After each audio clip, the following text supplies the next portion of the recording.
Thank you so much, Margie. That's a great, great song. That's always been one of my favorites. Has such a wonderful message. I appreciate you being here this morning. I trust you've had a great week and things have been going well for you. It's so good to see you here in the service. For those of you that are watching online, we're glad to have you back with us. Last week we had some technical difficulties and weren't able to get the service up and running, but it is today. And wherever you're at, whether you're here in person or watching somewhere in some remote location, we're glad to have you be a part of the service today. I mentioned Wednesday night, for those that were here Wednesday night, kind of where I was going to go this morning. And I'm still doing that, what I had talked about with them. And I'll explain here in just a few moments this idea of the title, Living in the Upside Down. But before I even get to trying to explain what that means, I want to share with you some verses. And they're very famous verses. They're verses that all of you have heard many, many times down through your life. But if these verses have ever had a sobering effect on you, it ought to be today. It ought to be in the world that we're currently living in, the situation in which we find ourselves right now. Paul wrote in 2 Timothy 3 verse 1, "This know also, that in the last days perilous times shall come." Paul said there's going to come a period in human history where perilous times will come. Now listen, you can take those verses and you can apply them to almost every generation that's lived, because every generation has had its struggles, perils, problems, wars, difficulties. But I'm going to be just as honest as I can be with you this morning. I don't know that we as a nation have ever lived in more perilous times than the days that we live right now. We're in some troubling days in our nation's history. I was talking to some people about this week, and I mentioned it Wednesday and discussed it with some others. And I told them, I said, my thinking is, you would have to go back to the period just before 1860, the late 1850s, right into 1860, in the days right back before the American Civil War, to find a period where the future of our nation seemed more perilous than it does right now. These are some troubling days in which we find ourselves. And my guess is that all across America today, because of the events of the last week in our country, there's a lot of preachers that are kind of doing what I'm doing, trying to figure out a way to impress upon their congregation some important truths. But listen to what Paul says. He says, these perilous times, he said, they're symptoms. And he points out a number of them. He said, here's some things you can look for. For men should be lovers of their own selves. The idea is that people care more about themselves than they do about others. Just see how many of these kind of ring a bell with you and the current culture that we're living with here in this nation. People that are more about themselves than they are about others. Covetous, boasters, proud, blasphemers, disobedient to parents, unthankful, unholy. I could stop at every single one of these terms and we could just talk for a good long while about how they describe the current situation that we live in here in this nation. Every single one of these terms that Paul lists off. But then he goes further. He says, without natural affection, truce breakers, false accusers. We could just stop right there and camp out for a long time. Incontinent, fierce. Again, here's where we could just part for a long time. Angry. Angry. And I'm not just talking about angry. I'm talking about this just overwhelming rage that lives within people. And if you're just turning on the news once in a while and paying attention, There's a lot of rage out there in our nation right now. I mean, it's everywhere. It's on every side. It's not limited to one side or the other. It's everywhere. Anger, rage, hatred. And then he goes on. Despisers of those that are good. Let any person come along in the current culture who wants to try and do something good, and there is a whole industry out there that is all about finding some way to tear them down and destroy them. I mean, it's just all over the place. Everything Paul is saying is just, it's like holding a mirror up to 2019 America. Traitors, heady, high-minded, lover of pleasures more than lovers of God. And then he concludes with these words: having a form of godliness, but denying the power thereof. He said one of the symptoms of these perilous times, he said there's a lot of people that'll be out there that have a form of godliness, a form of Christianity, but it's not real. It's not genuine. It doesn't mean anything to them. It's just a show. And he says, from such, turn away. Now, those verses, as I said, those have always been sobering verses. I've heard those verses preached since I was a little kid. I grew up in church. I grew up the son of a preacher. I grew up going to revivals with my dad and I've been hearing all my life preachers use those verses and say, well, this is kind of a picture of the world we're living in. And they were all right up to an extent. But here's what I would say. The preachers that thought those verses applied 30, 40 years ago would roll over in their grave at the culture we're living in now. And that brings me to this idea of the upside down. Now let me explain the upside down.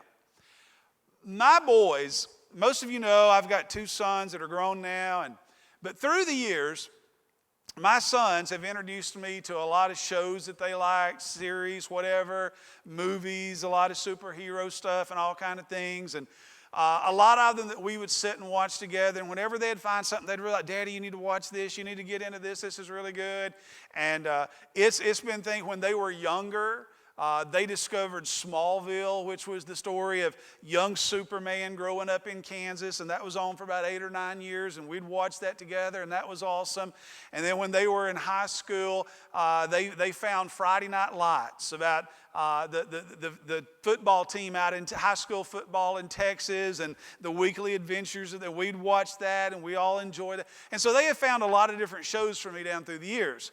Well, recently, and this has been the last 2 or 3 years, I think there's been 3 seasons of it so far, that they've turned me onto this show. They said, you got to go on and you got to watch this show, Stranger Things. All this, you got to watch Stranger Things. And it's about these young kids, and they get involved in all these incredible adventures, and there's some science fiction elements to it, but all that. But it's really, he said, you got to watch this, it's really good. One of the themes and the show Stranger Things, especially this last season that we watched, was about the upside down. And the upside down basically was this theory that there are these alternative realities, these alternative universes that are just like the one we live in, but much darker and much more evil. It's the upside down. It's a world just like ours with all the same people and all the same things, but it's very dark and it's very evil and it's very dangerous. And I started thinking, that's kind of where we are in America today. We're kind of living in the upside down. Everything in this nation today is kind of upside down. If I could pull somebody out of the 1960s, 70s, 80s, who had not been a part of this nation since 1970, since 1980, if I could pull them out of the grave and bring them forward to 2019 and say, look at the culture we're living in now, you know what they'd think? We're in some alternative reality. This is not the America, this is not the world that I left behind back 20, 30 years ago. We really are kind of living in an upside down version of our nation. Let me give you just some various things to think about. Let's start with just cultural issues. Cultural issues, those are always big. And I've preached, through the years, I've preached sermon series on all the big cultural issues. And you know, we could go down the list of all these things. Here's all I want to say. We're not even talking any longer about the generational changes that invariably happen. Listen, I get it. I understand. I'm a student of history. I know how this works. Every generation thinks that the younger generation is a little more crazier and a little more out there than they were. Every generation from time immemorial, as you get older, as you get in your 40s, 50s, or 60s, you look at the generation coming up and you're thinking, boy, they don't live like we did, they don't do like we did, they don't work like we did, they don't value what we value. That's normal. We're way past that. Way past that. We're way past the generational changes that invariably occur. There are things that have happened in the last 10 or 15 years that people 10 or 15 years ago would have never dreamed would happen, and now they're the norm in our society. We're on this not this incremental change, we're on this fast forward transformation of our society and our culture. And it ought to be alarming some people. There's a lot of authors down through the years that I've had so much respect for. And there's this quote that I remember. This was a lady, she was actually a speechwriter for Reagan back in the 80s, just an incredible writer. And in one of her books, she made this point. And this was in the 80s. She said, there are a lot of people out there that are tearing down fences. And these fences, she was using the idea, these fences represent these parts of our culture that we say, okay, we don't do that. We don't value that. We don't celebrate that. And she said, there's a lot of people that are tearing those fences down. She said, here's a question we ought to ask. Before you tear a fence down, ask yourself the question, why was it put there to begin with?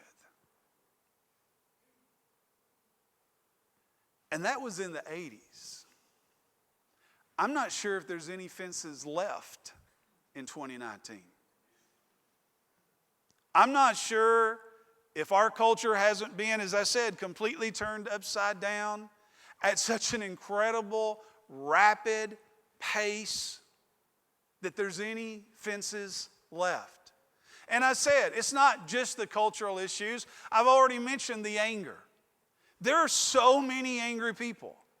You say, preacher, turn on the news. Turn on the news. I'll be honest with you. Here's my advice. Even though I'm saying if you want to see it, turn on the news. I don't watch the news. I just can't take it anymore. People tell me, they say, oh, preacher, you need to turn on this station or that station. You know, either on the left, watch MSNBC, or on the right, watch Fox. I can't watch any of it anymore. You know why? Because all it does is discourage me. Watch an hour of people yelling at each other over the point of the day, and all it does is discourage me. All it does is make me sad. There's just so much of this everywhere you look. Anger, division. I don't know that our nation's ever been more divided than it is today unless you go back to those days right before the American Civil War.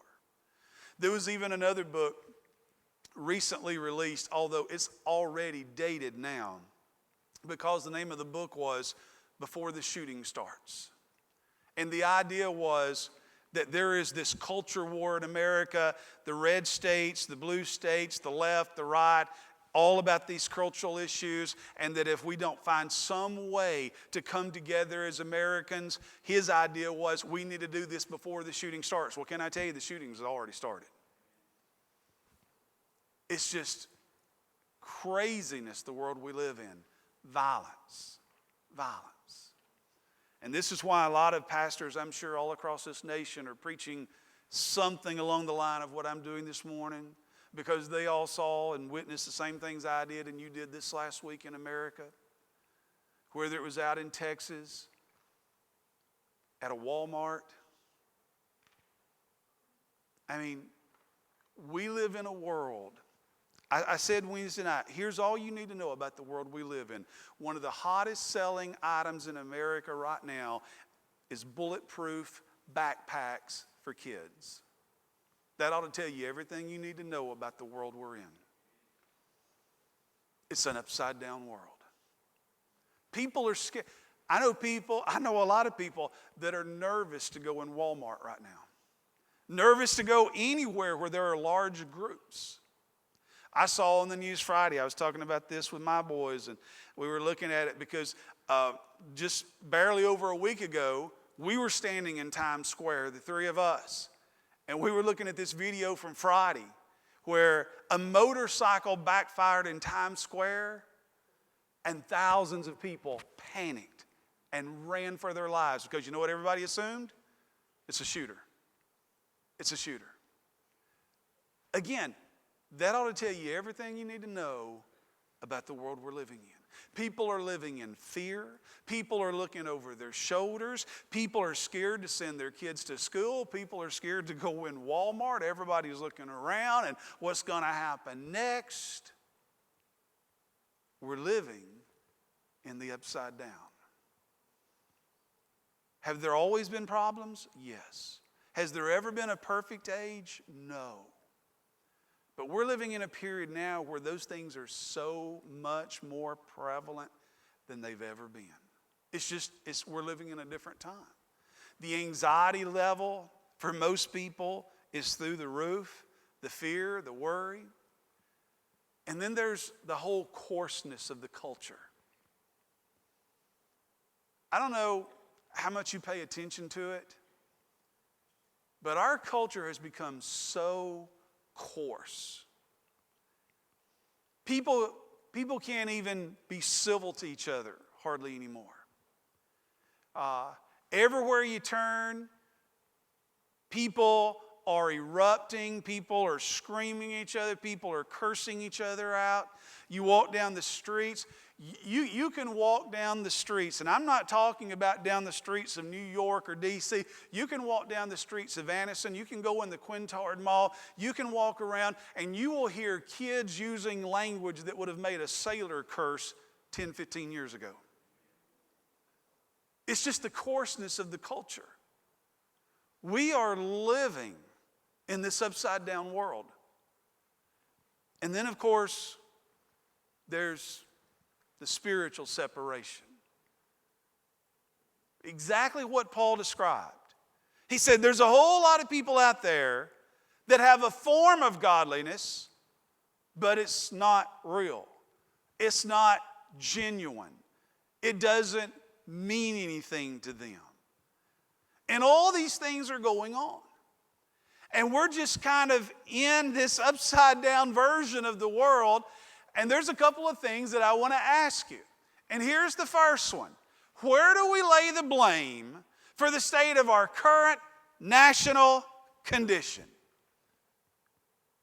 There's a lot of finger pointing going on.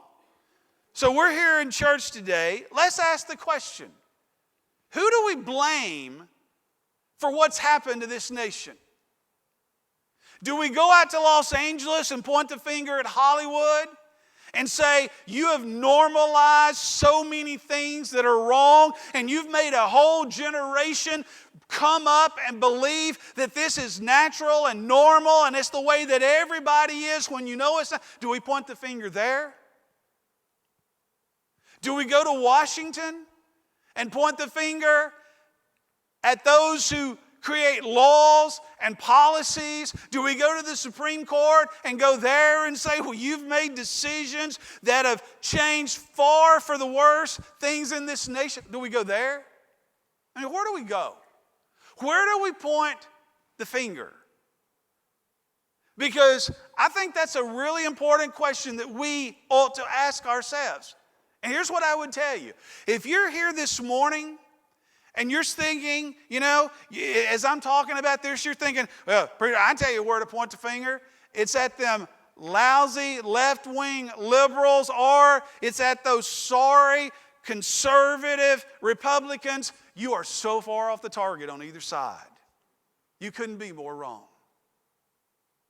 If you're thinking it's a Supreme Court, if your whole thought process is, if we could just elect this guy or this woman, if we could just get this number of Supreme Court justices on, then all our problems would be solved. You are so far off course.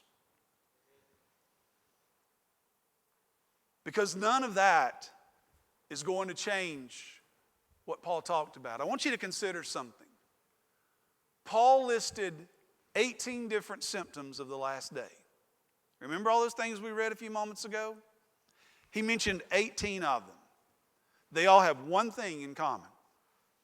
Now think about them. Heady, high-minded, lovers of selves, unnatural affection, anger, fierce, all those things he talked about. They all have one thing in common. You know what the one common thread that runs through all of those 18 symptoms of the last days, those perilous days are? The one thing they have in common is this. They're all matters of the heart. Every single one of them has to do with the heart. And here's what I will tell you. There have been some great politicians down through the years, but politicians can't pass laws that change people's hearts. Supreme Court justices can't render decisions that change people's hearts. These are matters of the heart. And here's my question. Who is responsible for engaging the culture over matters of the heart? That would be the New Testament Church of Jesus Christ. I've been saying this for almost 30 years. For almost 30 years, I've been saying these exact same words.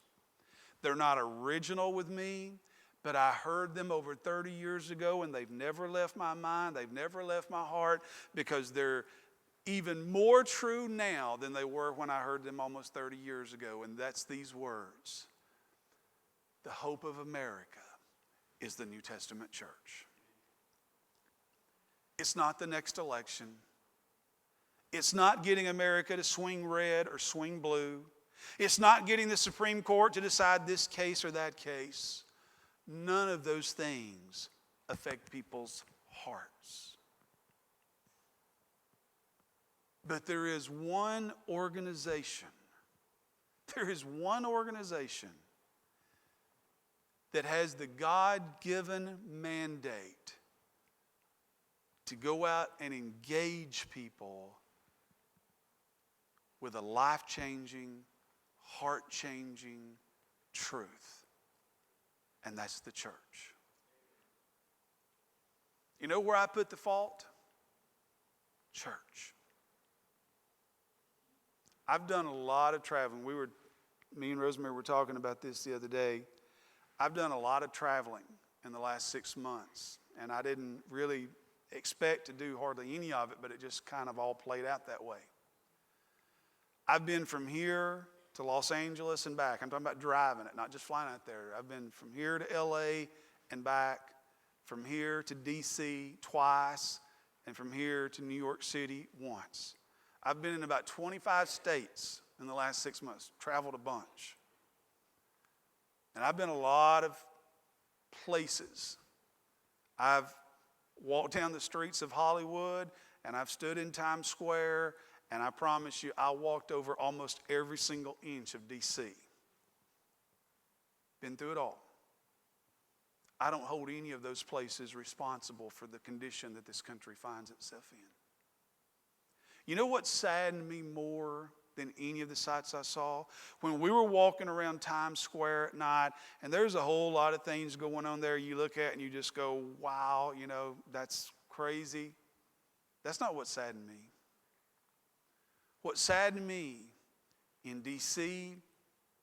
and in Manhattan was the number of churches that were once famous, vibrant churches that are now museums. That's what's wrong with America. The same thing that happened in England over the course of the last 100 years is slowly but surely happening in this nation. Today, England is one of the most secular, non-religious countries in the world. 100 years ago, it was the home of Spurgeon and countless others. What happened? It turned into an upside-down situation, and now it doesn't even resemble. The only churches you find in England now are museums. They're museums. They're places you go in that nobody worships there anymore. It's just a famous building where once things happened. And that same thing is slowly but surely happening in America. We're becoming a very secularized nation. And please hear what I'm about to tell you. I know there's some preachers that'll get up and, the world is attacking us. The world is after us. No, they're not. The world is not attacking the church. The world is ignoring the church. We're just an afterthought to them now. They don't attack us. They ignore us. And here's the truth. How in the world is the world going to take the church seriously when so many people in the church don't even take their own faith seriously? And I know I'm talking to people that are here this morning, and I appreciate your faithfulness more than I know. But here's the sad reality, folks. In every single poll that's ever taken, somewhere around 70 to 80%, if not higher, a number of Americans claim to be Christians. Now, you say, well, preacher, clearly not that. Okay, let's cut it in half. Let's say 40% of Americans are actually Christian. Shouldn't we be having a little bit more of an impact than we're having if almost half the country is Christian? The question we ought to be asking is, why isn't that happening? Let me give you a very famous verse you've heard all your life. Here's what God said. In the Old Testament, God was talking to the people of Israel. They were in kind of an upside down period where their country was falling apart. Listen to what God said. These first three words are everything. God said, if my people. If my people. Now listen, let that sink in. God did not say, if you can get the pornography crowd to stop what they're doing. That's not what God said. God did not say, if you can get the Hollywood crowd to quit making those movies that have no value. That's not what God said. God did not say, well, if you can get them politicians to straighten up and fly. That's not what God said. You know what God said? God said, if I could just get my people to do right. If I could just get my people. God, here, listen to this amazing promise. If my people, those that are called by my name, would humble themselves, pray, seek my face, turn from their wicked ways, then will I hear from heaven, forgive their sin, and what's those last few words? Heal their land. God said, you want me to do something for your nation? This is what he said to the Jewish people. You want me to do something for your nation? I'm not looking at that group over there. I'm not looking at what this group over here is doing. God said, I'm looking at my people. If I could just get those people who say they belong to me to do what's right, he said, I would heal your land. In spite of all that other stuff going on, God said, I would heal your land if I could just get my people. Just get my people to do what's right. Let me give you just a couple of closing thoughts here. Why has the New Testament church lost its influence in our present culture? And by the way, if you don't know this, let me tell you, the New Testament church in America has zero influence on the culture we're living in. We don't have influence. Churches are closing their doors and going out of business at a historical record rate. Church attendance is declining every year. The church has zero influence on the culture that we live in any longer. As I said, we're not being attacked, we're being ignored. But it begs the question, what happened? What happened? How did the church lose all of its influence on the culture? And here's what I think is truly at the heart of it. I think the culture looks at most Christians and comes to the conclusion they don't even take their faith seriously. Why should I? What's the number one, and has been forever, but what's the number one reason why people say they don't want to come to church? Almost always you'll get the same answer. I don't want to go to church because the church is what? Full of hypocrites. We all know it, right? They say, I work around Christians. They tell me how they go to church, but I see the way they live. I see the way they treat people. I see the way they scream and holler and yell. I see the way they act at restaurants. I see the way they act out in public. I see the way they act at ball games. I see the way they treat others. And then they want to tell me, come to church and hear about the love of Jesus. And you know what they say? They don't even take it seriously. Why should I? And let's be honest, they're right. There were thousands and thousands and thousands and thousands of Christians across America today that woke up on Sunday morning. And you know what they did? They basically flipped a coin.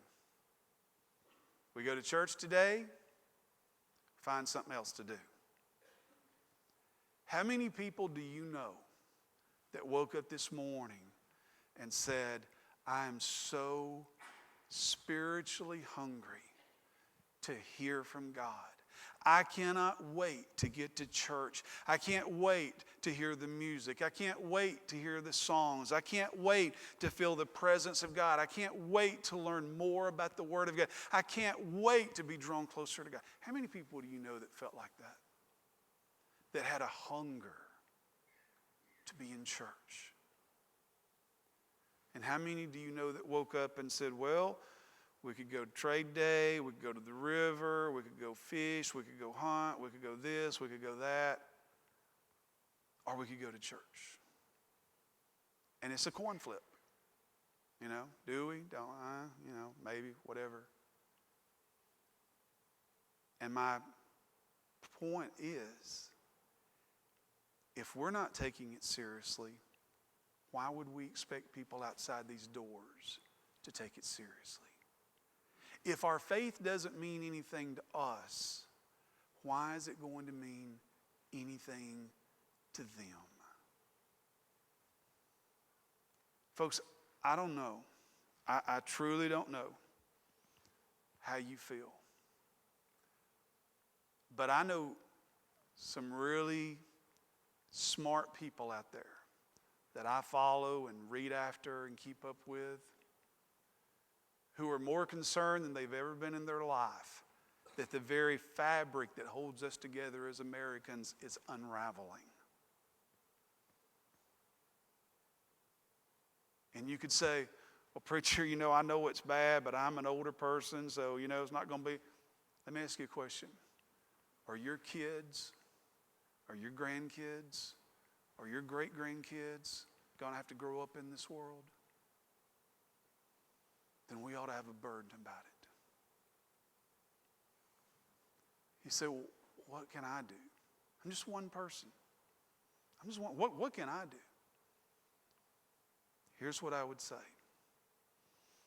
I've learned, because of situations in my own life that I'm dealing with right now, there's a passage in Matthew chapter 6 that I've preached for years and years, but it's never taken on the importance in my own life that it has recently. In Matthew chapter 6, which is part of the Sermon on the Mount, Jesus talked about secret Christianity. And he mentioned 3 specific things. He talked about secret giving, secret praying, and secret fasting. And he challenged his listeners that day. He said, when you give in such a way that your right hand doesn't know what your left hand is doing. He said, when you pray, go into a private place like a closet. Don't let anybody else hear you. Just make it between you and God. He said, when you fast, don't tell anybody what you're doing. Just between you and God. And I still believe that if we could get God's people, not the world, but God's people, to get serious about their faith, to get serious about being a part of that whole secret Christianity that Jesus talked about, where it's like, this is not for show, this is not for anybody. I don't care if anybody else knows what I'm giving, what I'm doing, what I'm praying, what anything. This is just between me and God. I wonder if thousands upon thousands of Christians in this nation today got down on their knees and said, God, my country is in a mess. And I realize it would be very easy to blame the politicians, to blame the Hollywood crowd, to blame the pornography crowd, to blame this crowd, that crowd, other crowd. But God, the reality is, when you spoke to the nation of Israel, you said, if I could just get my people to do right. Now, God, I'm one of your people. And I want you to help me to take my faith seriously. I don't want to be one of those people Paul talked about that have a form of godliness, but it's not real. Doesn't mean anything. Do you believe, as I believe, that if we could get not a majority of Americans, but if we could just get a majority of people who already call themselves Christians to get serious about their faith, that God could do something for this country? I believe He could. You believe God still answers prayers? I do. But I think the one thing God is up in heaven thinking is, if you don't take it seriously, why should I take it seriously? If your faith doesn't mean anything to you, why should it mean anything to me? I think God's thinking the same thing the world is thinking when they look at us. God and the world kind of looks at us the same way. If it doesn't mean anything to you, it doesn't mean anything to me. In fact, do you remember in the Old Testament when God actually told the religious people, stop praying, stop giving animal sacrifice? You remember why God told them that? It doesn't mean anything to you. And if it doesn't mean anything to you, I don't want it.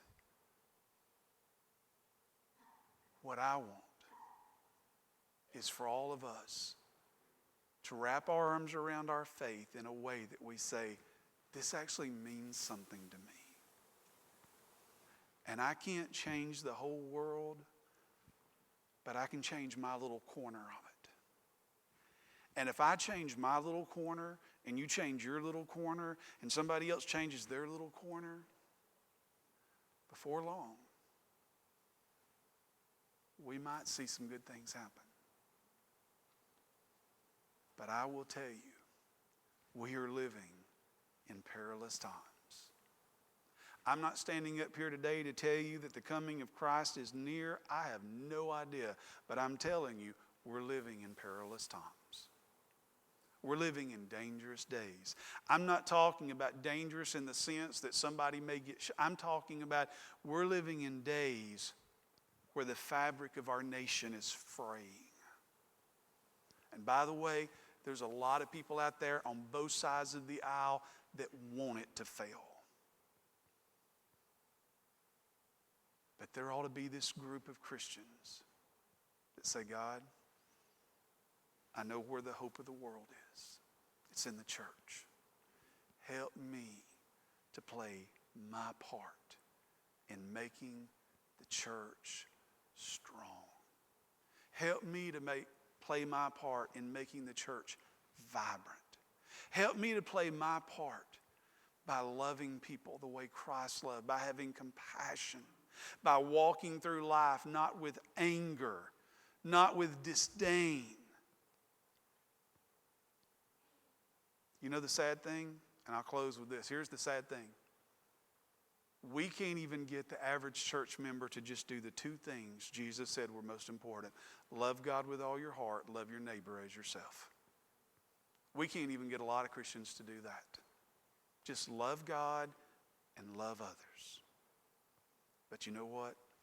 You could become one of those people that says, I can't change the world, but I can change my little corner. And that's what I'm going to ask God to help me to do. Let's pray. Father, thank you for this time. God, I know that today is not the kind of day for a happy, joyous sermon. But God, we're living in some serious times. And serious times call for some serious reflection. God, Paul wrote those words 2,000 years ago, and it's like he's holding a mirror up to the culture that we're living in.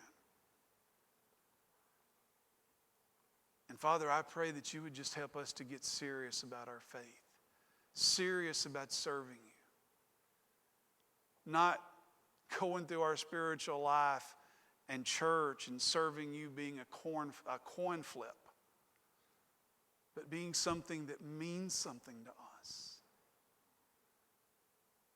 About trying to get our arms around our family, our own individual family, and saying, now God, I can't change the whole world, but here's my little corner of it. And I'm going to do everything I can to be the dad, the mom, the husband, the wife, the son, the daughter that you want me to be. I'm going to try and change my little corner of the world. And God, if enough of us did that, we might one day see real change take place. But I pray that you would help us not to be satisfied, to just say, well, that's just the world we're living in. That's just the way it is today. But God, help us to realize there's a hope. But the hope is in the proclamation of the gospel of Jesus Christ. It's in living it out every day on our jobs, places we go, people we interact with, letting the world see a little bit of Jesus in us. I pray that we'll do a better job of doing that. And with every head bowed, in a moment, we're going to stand and we're going to sing. Maybe there's some moms, some dads, some grandfathers and grandmothers. Maybe there's some young people that ought to just come down here this morning and say, God, I can't change the whole world, but help me to change my little corner of it. Help me to get my arms around my family. And like Joshua say, I don't know what everybody else is going to do, but as for me and my house, we're going to serve the Lord. We're going to take our faith seriously. We're going to do what we can to make a difference. God, maybe there's a lot of us that just need to walk down here this morning. Pray for our nation. Pray for our leaders. That's what you commanded us to do. To pray for those in positions of authority. If they're not the people they ought to be, help us to pray that you'll transform them into the people they could be. But Father, help us to realize we're in some serious days. And if we don't start taking our faith seriously, it could get a whole lot worse. Now, with every head bowed, let's stand together. Stephen's going to sing. I don't know what you need to do in this service. Maybe it's just to come pray for your family. Maybe it's to come pray for your situation, for your nation. But whatever you need to do, I invite you to do it. My eyes are dry, my faith is old, my heart is hard, my prayers are cold, and I know how I ought to be alive to you and dead to me.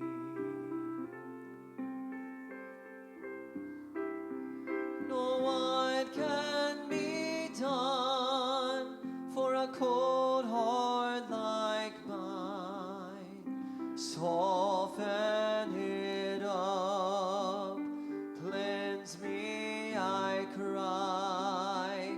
Let my heart break and tears once again fall down my face for the souls of lost men. Let's sing another verse. Maybe there's others that need to step out this morning. I invite you, will you come?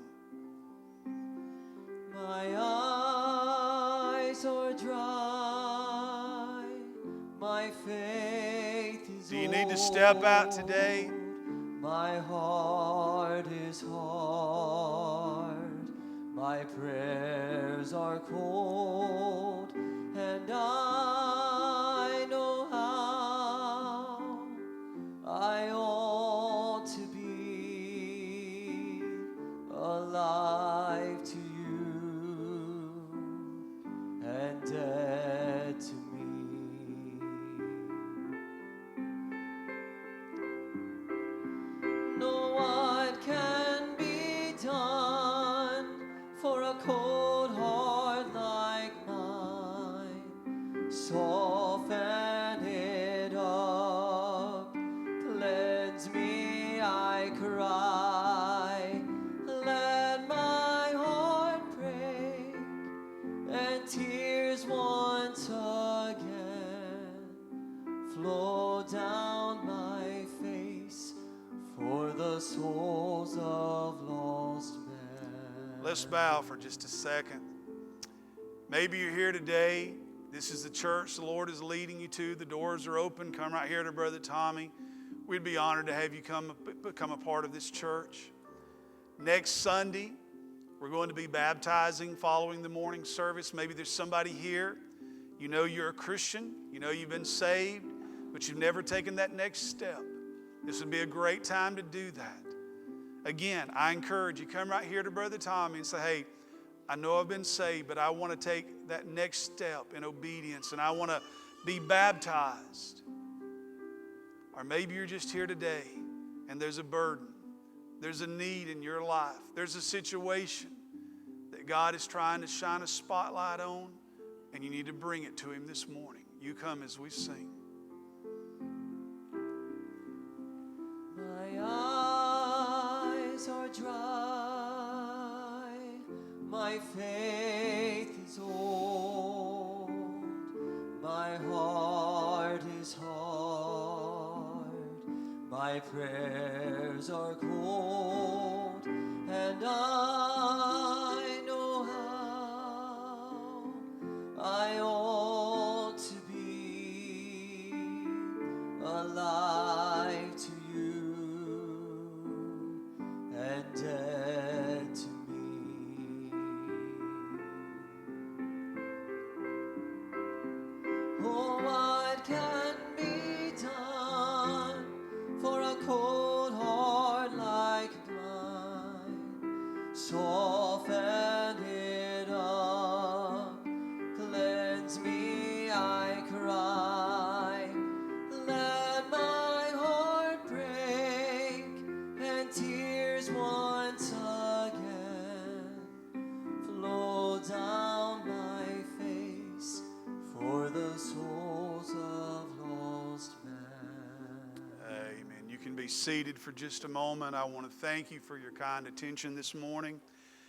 I do want to, even before we receive our offering and mention those that are sick, I want to tell you about something that we're trying to do to make a difference. And Stephen and I have been talking about this probably since May. All through the summer, we've been trying to figure this out and brought other people in, talked with them, talked with some of our Sunday school teachers and various ones. And we're about to make a really big change in our Awana program. Now, we're a great believer in our Awana program and always have. But one of the things we've realized is what we're doing on Sunday night is just not working. Trying to have enough workers, trying to make it where enough kids can come, it's just not. It's just been a fading problem. And so what we're going to do, and are very excited about this idea, is we're going to do our Awana program on Sunday morning. And the way we're going to come at this is we're going to use our Sunday school classes as our small group. They're going to teach the Awana curriculum in the Sunday school classrooms and have the small group times there. And then during the morning service, they're going to have the large group Awana meeting in Children's Church. And they're going to do all the things they would normally do in Awanas. They're going to try and make it just as exciting for the kids as they possibly can. They'll be having game time, refreshments, singing, everything they can do. I've told them my idea is to make it as much like every Sunday be like a mini vacation Bible school for those kids, to make it something that they would be motivated to come and be a part of. And that's going to be starting the Sunday after Labor Day, the Awana program during the Sunday morning service. Now, the one thing we're going to need is workers. If you've ever worked in Awanas before, we want you to be involved in this. We're not going to ask everybody to be out there every Sunday. The idea is we're developing a rotation of workers that can help in a whole lot of different ministries. But here's what I want to say. If you would be willing to help in any of it, whether it's craft, whether it's music, whether it's game time, whether it's just serving in some capacity, there are sign-up sheets out there on the front lobby tables. You can check with Johnny and Angie Whitehead. You can talk to Stephen. They can tell you much more about what's going to happen than I can, because they're much more plugged into it than I am. But I encourage you, be a part of it. The Awana program is still a great program, and we want to make use of it, and just going to try this. And people ask me, well, preacher, what if that don't work? Well, that's the way I feel about anything in church. If that don't work, you know what? We'll try something else. But I'd rather try something else than not try anything. So we're going to try that, and I hope it's going to be a great success. We would love to get to the point where somebody is driving the van, bus, whatever, and picking kids up and bringing them on Sunday morning, where they could be a part of that, be a part of the Awana program. If you have a burden in that direction, again, see Stephen, see Johnny, see Angie, some of these people, and they can give you more information. But be praying that God will use that. And then I want you to be much in prayer for some people on our prayer list. Miss Carolyn Wallace, her sister Louise went home to be with the Lord. The funeral is this afternoon. They'll be having visitation from 1:30 to 3. The funeral at 3 down at Meadowbrook Baptist Church. Please remember them and pray for that family. And then I want you to continue to pray for Derek Morris in a very special way, for Brother Joel Conway. Shelly Cook. Shelly is going to be having some outpatient surgery this week, and she specifically asked me to ask all of you to say a prayer for her, that everything will go well there. So I want you to remember her and all the many others that are on our prayer list. Let's pray. Father, thank you for a good day. And Father, I do pray that we'll leave here today not discouraged because of the situations that we find ourselves in as a nation, but God, knowing that there is a God in heaven who can make a difference. But in order for him to make a difference, we're going to have to start taking our faith more seriously. Help us to do our part, believing that then you'll do your part. We ask all this in your name. Amen.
Step of baptism, there's a sign-up sheet right out there on the front table. All you got to do is put your name down so we can prepare for it. We're going